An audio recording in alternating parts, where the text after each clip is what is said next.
Hello, everybody. Again, it's that time of the week. Busy week. We on basic things such as staffing. We're doing really well. Very few absenteeisms, gone right down during the week. We've got very high levels of recruitment, which is very comforting because normally July, August are sort of low levels, and normally we almost give up recruiting during those months. And then, we can get a little bit tight on staffing around September, October, but not so this year. We're in a very, very good place. And also the quality of staff coming through is really good. We've reintroduced all of our normal staff meetings and a lot of processes and so on. Doesn't suit everybody because now we're getting ahead of the issues again. But anyway, it's very positive. Resource team have done a fantastic job in backfilling and keeping the right staff in the right place at the right time, which, as we all know, when we're supporting individuals with autism, is absolutely key. Okay, we're going to pull forward our drill of lockdown. We've decided to pull that forward into August rather than September, as we're seeing sort of increased rates of infection in other countries and so on, and we want to be really on top of it. Having said all of that, we've actually had to put it right forward in one of the homes on one of the sites. We have an individual who's showing signs. Hopefully it will be it won't turn into anything. It's become complicated because a member of their family has also shown signs, but again, this could just be coincidence, but we have to take it as face value. And so we've had to not only isolate the individual, but we've had to lock down the home. And because of this issue where two people within the family are showing symptoms, it's really meant that we've got to treat it very, very seriously and just assume there's a higher level of potential for it to be for real. We hope to goodness that it's not, and I'm sure that it won't be, but we've got to always prepare for the worst and hope for the best. So on that basis, we've had to lock down the whole site, which has affected 3 other homes as well.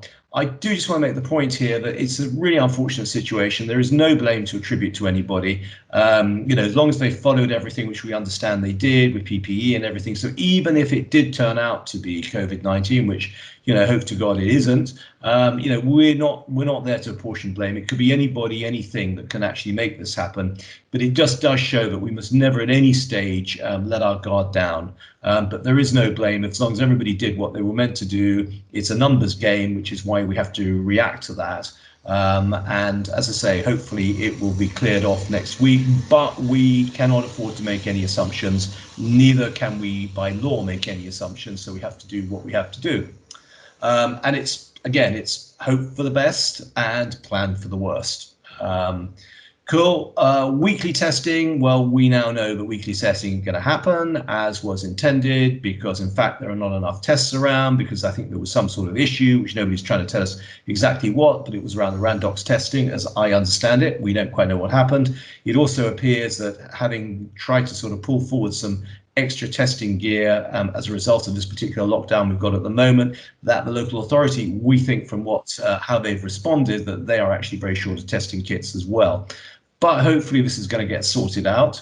It's very easy to be really critical of the government. My God, we want to be critical. We want to shout and scream at them, but we still have to have a reality check. This is 6 months into this thing, new technologies, new all sorts of things. And I just think, this is what happens, unfortunately. And we just got to keep our nerve and we just got to be positive and we've got to stop bitching about everything. And we just need to be positive and pull together. I'm just looking at my notes.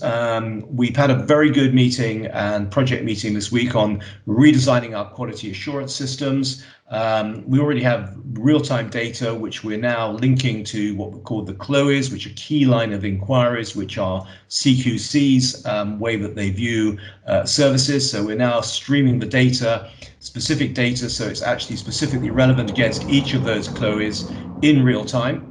And we are building a whole new quality assurance process which I think is really exciting, which will incorporate proactive QA and then a reactive element. So if something comes out of the proactive bit, something's not happened quite in the way we wanted it to happen, then that immediately becomes reactive, and 3 days later it will be reviewed to make sure that it's being progressed and the issue is being resolved or is in the process of being resolved. So this is real-time quality assurance, and it's building the strategies that allow us to be able to make it work, which we can do against these unbelievable platform that we've created. We do pat ourselves on the back. It's been 10 years of creation. It's a phenomenal piece of system which nobody else has, and we're doing some joint ventures with some other organizations. But they struggle because once you have all of this data, it tells you stuff that you never knew before. But anyway, that's all good. Also wanted to say that I saw, I've been looking at our parent portal. We're one of the pilot schemes, and it was very interesting. Anne looked at it and saw Laura, and oh my God, she'd gone out for a walk. What was she wearing? A very lightweight pair of shoes. What were the lightweight pair of shoes? They were her slippers. So that was one issue. And another issue was that she was cooking, and she did have her dress sleeves, which were very long. They were rolled up, but there was a little bit of a potential risk there. And it suddenly made us realize that actually we needed to do a redesign on the portal. And what we want to be able to do is accepting all of the DOLS implications, MCA, etc., is actually where we can create an interaction. So you will see things about your son, daughter, and we want to create forms and so on where you can feed back and you can pick up on things which staff might have missed, because they'll never get it right all of the time. And what we need is this active management process. And the power of this portal is going to be fantastic, as we've highlighted before. I got a lovely email from a mum who said, "Oh my God, I never knew that my son could pour milk into his tea or coffee." Just as we had previously got a fantastic email from another fan saying, "Oh my God, I never realized that my daughter can spread butter on bread and so on, and on toast, etc." So this portal, I think, if we can make it much more interactive, and we can harness your good intentions and so on towards us, towards your sons, daughters, etc., and use that in a positive way, so it doesn't become a negative screen, but it actually becomes, well, actually I saw this, and and being able to fill that into a form which automatically goes back into the system, which is then case managed. This will be really powerful, and that will help us and help you and help, most important of all, your son or daughter. So it's about turning these things into positives. It's when you start doing something, it's then seeing where it goes. So this has massive potential. I think will be fantastic. We've had an individual move in, which is great. Another individual, I think it's all going really well, which is good. Family visits.